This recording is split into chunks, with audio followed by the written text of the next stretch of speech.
So let me go to 1985. You got National Coach of the Year. You got a bunch of awards that year. Tell me about that team that you had in '85. That's is that the year we won Class L? I believe so. I believe you won everything. You must have won probably everything. All right. We were in Class I, and then during the next cycle we moved up to L. Yeah. So here's what I remember about it. We moved up to L, and Concord was really good then. And the Concord Monitor had this, the week before the division meets, had this big article about how Concord was going to easily win, and all that. We weren't even mentioned, okay, because no one really knew about us. We weren't in L. They'd never been in L before. And so, of course, you know how I am, Jim. That became fodder for the entire week. I would just read pieces to them about how, we aren't even under consideration. So obviously, we got to prove what we can do. And then we went out and won it. That's incredible. So I've got a little thing to tell you. So running for Portsmouth, of course, we had Mike Grogan, and Mike, and it was always Mr. Grogan. I call him Mike now. It's just I say that for formal. It was always Mr. Grogan, right to the end with him. And so we'd show up to go against you guys, and he would always say, God, God, God, call you God. Well, I got to tell you something. I always looked at you as kind of a god and a legend, and he said that? Yes, he said that. And it was, because you guys were like rival coaches and everything else, especially more in track than in cross country, because I don't remember Portsmouth ever having a good cross country season. And I know when Art Scott, back in the 60s, they actually won a state championship. I don't think there's ever been a state championship from Portsmouth. Won a lot of track titles. I was a part of a lot of them. But as far as cross country goes, just never had the mix. But he would love to go banter with you and stuff. And so who were some of the coaches that inspired you or helped mold you or you look forward to talking and to go up against? Well, as far as coaching, though, I'm going to go back way further than that. I was very, very lucky in my lifetime. I went to Stevens High School, where Paul Potter was my coach. He also happened to be my math teacher. And he was at Stevens forever. They won all kinds of state championships. They were really good. Stevens was like Concord, but in Class I. I go to UNH, and Paul Sweet is my coach. I was the captain of Paul Sweet's last teams at UNH. He retired when I graduated from high school. And he's the one who said to the administration when he was leaving, that they ought to hire me to take... Billy Phillips became the track coach when Paul retired. But Billy was a multi-event. He won the state decathlon championship. He was very, very talented, in the sprints, the hurdles, the field. But Paul was nervous about the distance kids.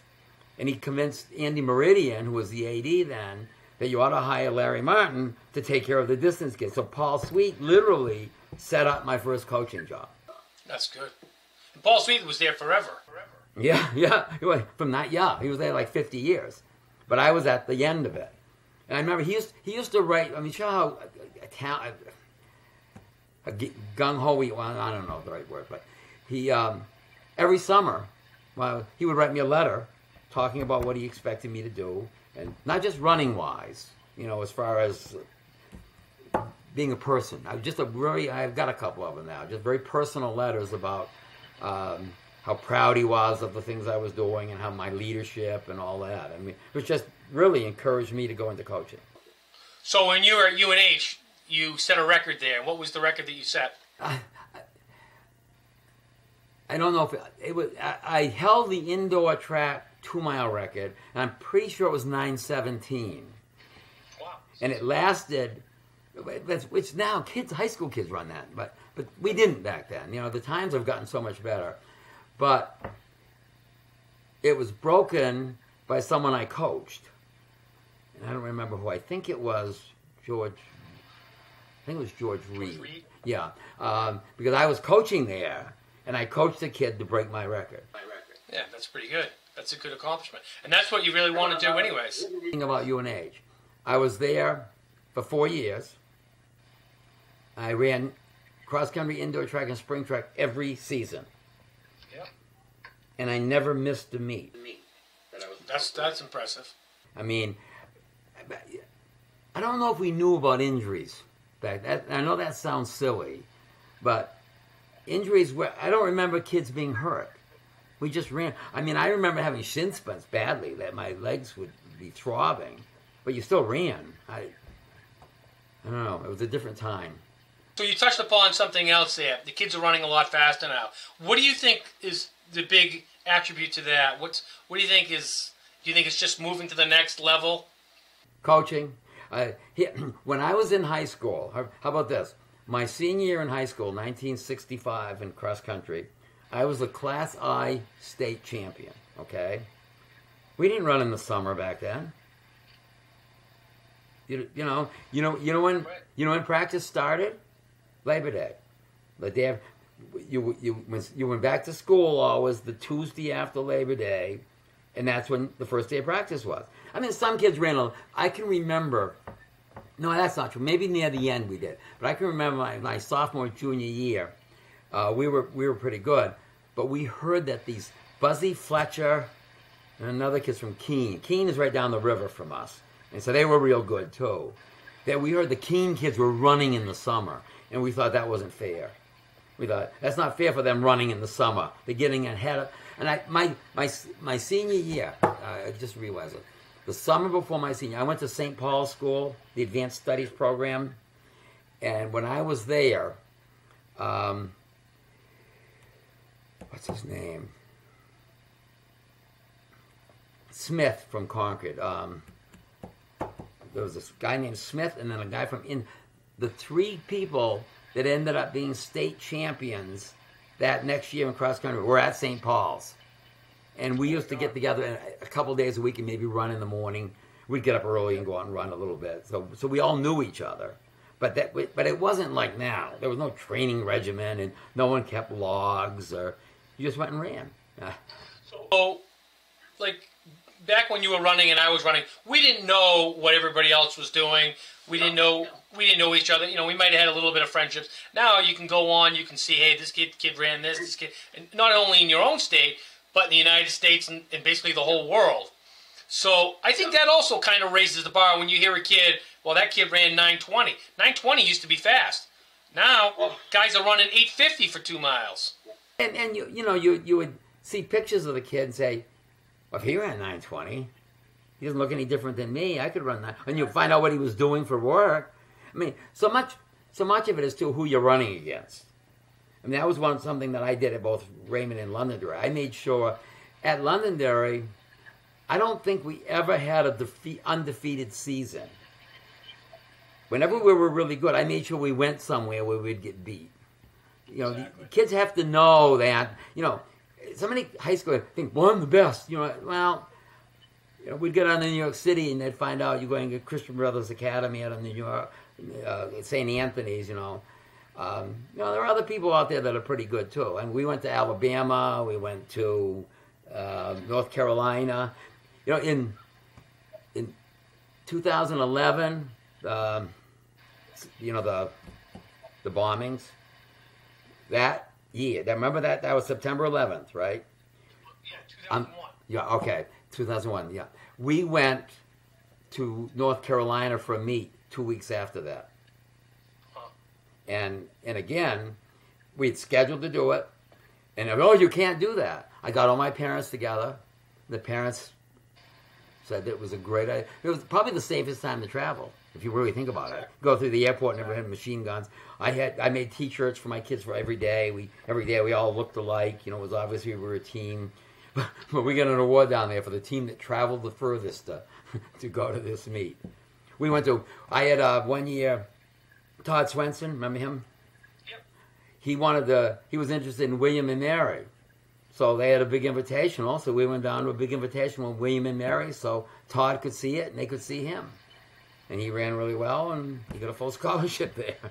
And I believe and then one of the things I did learn from you was that type of exposure. Even when I had those young kids at Deerfield, I would bring them to Rhode Island and bring them all over the place to see other kids. And once we started winning, it's contagious. You just get to the next level, and that's what it is. You already set the bar, and a lot of it I followed, you know, what you guys are doing, what Cole Brown was doing, and that's where a lot of these teams, they get better.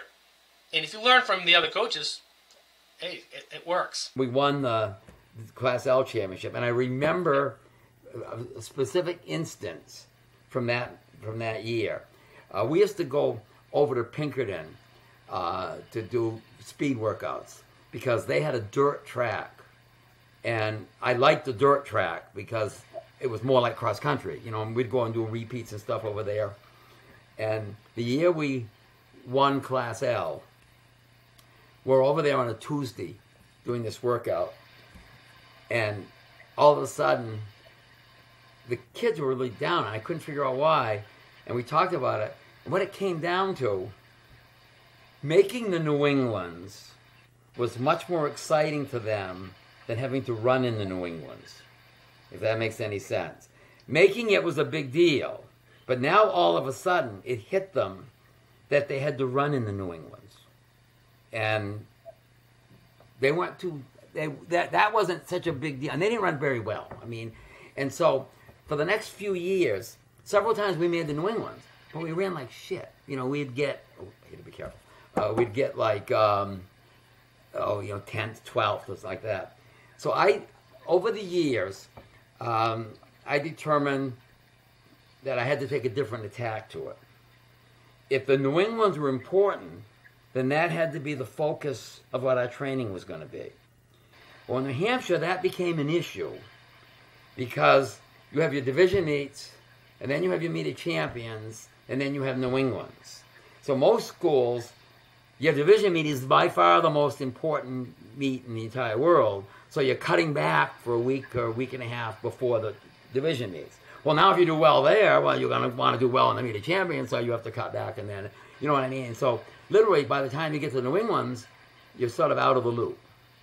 So I determined that once we got good, I didn't want to just be good in New Hampshire.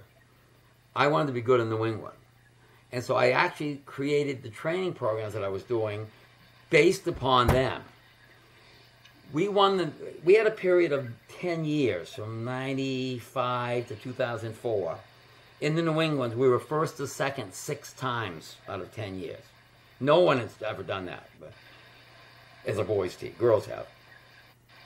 But 2 of those years, we didn't win Division I. Think about that. We won the New Englands.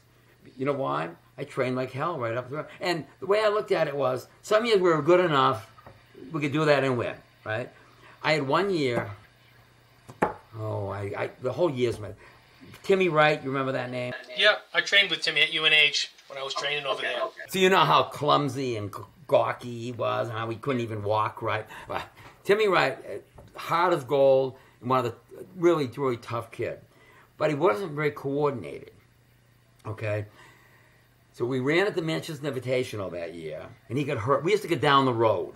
You remember that, Jimmy. We didn't go through the woods. You literally got to the top, and you came flying down that road. He hurt his hips, right? He didn't run for like 3 weeks. So I made the decision at that point that I wasn't running him in the division meet. So back then it was Class L or the meet of champions. Why? Because they both were at Derryfield. And I know if I ran him in one, he was probably going to be done. He was training really well. So I didn't run him in Class L. We lost. I didn't run him in the meet of champions. I don't remember what we did there. But we won the New Englands at Thetford, where he was 24th. He was all New England. And people said, whoa, where'd you get that kid? He's been on my team all year. But I made a decision that race was more important than the division meets. And I did that with all my training through that period. And the kids get mad at me sometimes, you know. Well, yeah, but we might. Yeah, well, we might. But if you're that good, we shouldn't. Right, exactly.